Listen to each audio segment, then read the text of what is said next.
ഇന്ന് തന്നെ ഡൗൺലോഡ് ചെയ്യൂ. കാണൂ നിങ്ങളുടെ ഫേവറേറ്റ് ഷോസ്. ഋതിക രാജുവിന്റെ ഭാര്യയായിട്ട് ജീവിച്ചു.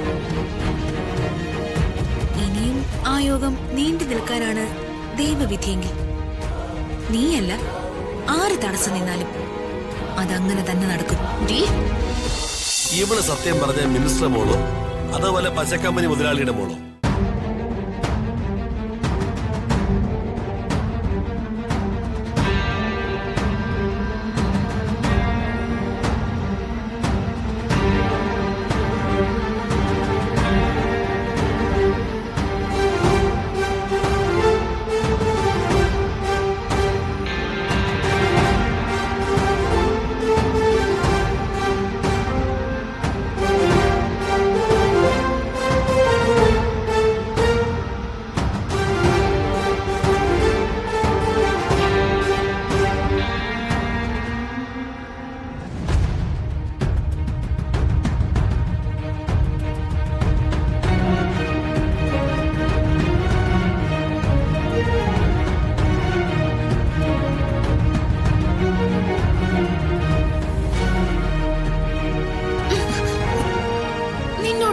രാജുവിന്റെ വീട്ടിലേക്ക് വരാൻ പാടില്ലെന്ന് ഞാൻ പറഞ്ഞതല്ലേടി.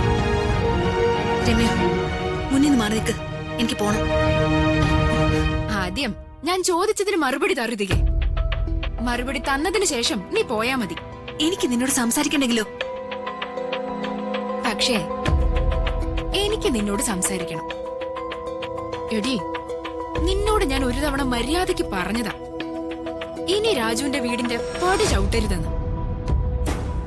പിന്നെ എന്തിനാടി നീ വീണ്ടും വീണ്ടും ഇങ്ങോട്ട് കേറി വരുന്നെന്ന് എനിക്കറിയണം. എന്താടി നിന്റെ ഉദ്ദേശം? അത് നിന്നെ ബോധിപ്പിക്കേണ്ട കാര്യം എനിക്കില്ല രമ്യേ. ഉണ്ട് ഋതികെ. കാരണവേ അതെന്റെ വീട്. ആ വീട്ടിലുള്ള രാജു എന്റെ ഭർത്താവാൻ പോകുന്ന ആളും. അപ്പൊ നീ ആ വീട്ടിൽ കേറണോ വേണ്ടോ എന്ന് തീരുമാനിക്കാനുള്ള അവകാശം എനിക്കുണ്ട്. ഞാൻ വന്നത് രാജുവിനെ കാണാനല്ല, രാധമ്മയും വേണുവെങ്കിലെ കാണാനാ. എന്തിന്? അത് നിന്നെ ബോധിപ്പിക്കേണ്ട ആവശ്യം എനിക്കില്ല. നിനക്ക് കുറച്ചെങ്കിലും നാണം ഉണ്ടോടി? നിന്റെ അച്ഛനെ നിന്റെ കല്യാണം ഉറപ്പിച്ചതല്ലേ? ഇനിയും അവിടെ കയറി ഇറങ്ങി നാട്ടുകാരെ കൊണ്ട് ഓരോന്ന് പറയിപ്പിച്ച് ആ വിവാഹം മുടക്കി രാജുവിന്റെ തലേ കയറി ഇരിക്കാന്ന് നീ കരുതണ്ട. ഞാനതിന് സമ്മതിക്കില്ല. രാജു എന്റെയാ, എന്റെ മാത്രം.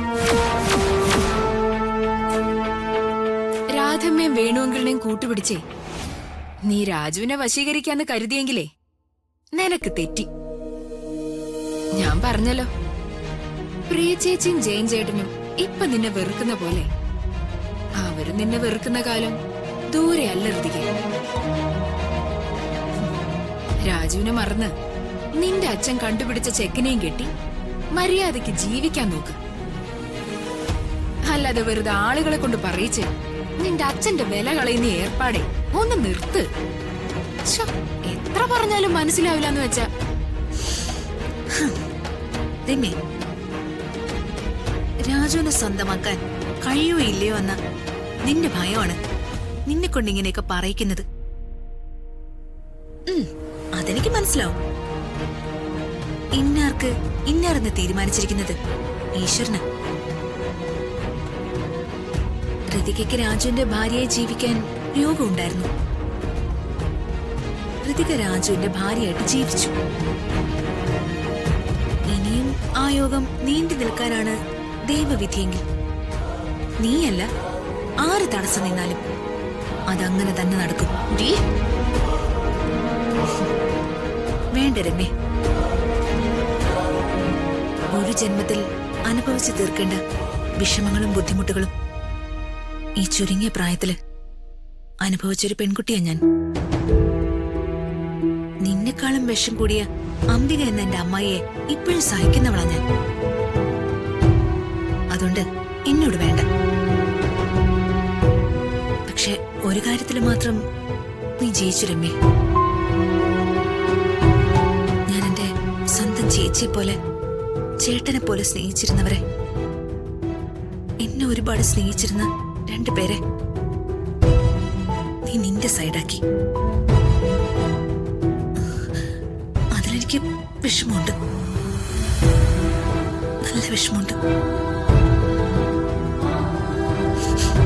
നീ എന്നെ ഉപദ്രവിക്കാനുള്ള പണികൾ തുടർന്നുകൊണ്ടേയിരുന്നു.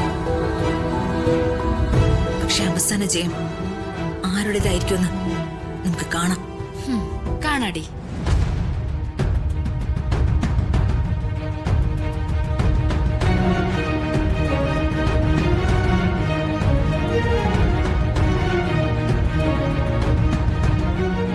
നാശം പിടിച്ചോള്. ഇവക്കൊക്കെ ഇങ്ങനെ ബാക്കിയുള്ളവർക്ക് ശല്യാവാതെ ചത്ത തോലഞ്ഞൂടെ?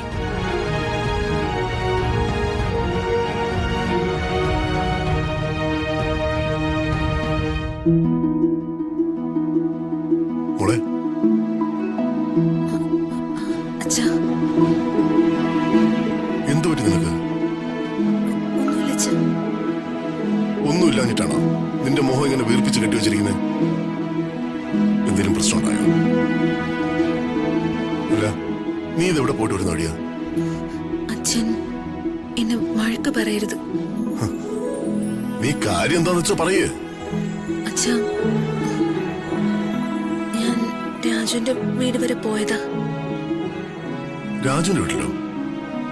എന്തിന്? നിനക്കറിയാവുന്നല്ലേ മോളെ, നിന്റെ അമ്മായിക്ക് രാജുവിന്റെ വീട്ടിലേക്ക് നീ പോകുന്ന ഇഷ്ടമല്ലാന്ന്. ഇപ്പൊ ഞാൻ കണ്ടുകൊണ്ട് കുഴപ്പമില്ല. ചേച്ചിയാണ് കണ്ടിരുന്നെങ്കിൽ നിന്നോടിപ്പോ വഴക്കുണ്ടാക്കി വരുന്നില്ലേ? എന്തിനാ നീ ചേച്ചിക്ക് ഇഷ്ടമല്ലാത്ത കാര്യങ്ങൾ ചെയ്ത് ചേച്ചിയുടെ ദേഷ്യം പിടിച്ചു പറ്റുന്നേ? അച്ഛാ, ഞാൻ അവരെയൊക്കെ ഒന്ന് കണ്ട് സംസാരിക്കാൻ പോയതാ. പാടില്ല മോളെ. അവർക്കതൊരു ബുദ്ധിമുട്ടാണെങ്കിൽ നീ അങ്ങോട്ട് പോകുന്നത് ശരിയാണോ? അല്ല അച്ഛാ, അത് മോളെ, നിന്റെ മനസ്സ് എനിക്ക് മനസ്സിലാക്കാൻ കഴിയുന്നുണ്ട്. നീ അവരെയൊക്കെ ഒരുപാട് മിസ് ചെയ്യുന്നുണ്ടെന്നും അച്ഛനറിയാം. പക്ഷെ എന്ന് കരുതി നീ അവരുടെ വീട്ടിൽ എപ്പോഴും ചെന്ന രാജു വിവാഹം കഴിക്കുന്ന രമ്യക്ക് അത് ഇഷ്ടപ്പെടണമെന്നില്ല. രമ്യയുടെ പാരന്റ്സിനും അത് ഇഷ്ടപ്പെടണമെന്നില്ല. നിങ്ങൾ തമ്മിലുള്ള ഫ്രണ്ട്ഷിപ്പ്, രാജുവിനോടുള്ള സൗഹൃദമൊന്നും അവർ നല്ല രീതിയിൽ കാണില്ല, നല്ല രീതിയിൽ വ്യാഖ്യാനിക്കുകയില്ല. അപ്പോ നീ കുറച്ചൊക്കെ ആത്മനിയന്ത്രണം പാലിക്കണം. സോറി അച്ഛാ, ഞാനിനി ഇത് ആവർത്തിക്കില്ല. നിനക്ക് എന്തെങ്കിലും പ്രശ്നം ഉണ്ടെങ്കിൽ നിനക്ക് എന്നോട് തുറന്നു പറയാം. എന്തും നിനക്ക് എന്നോട് തുറന്നു പറയാനുള്ള സ്വാതന്ത്ര്യം ഞാൻ നിനക്ക് തരിക.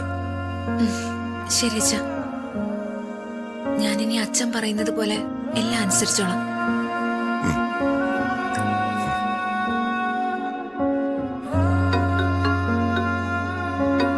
രാജു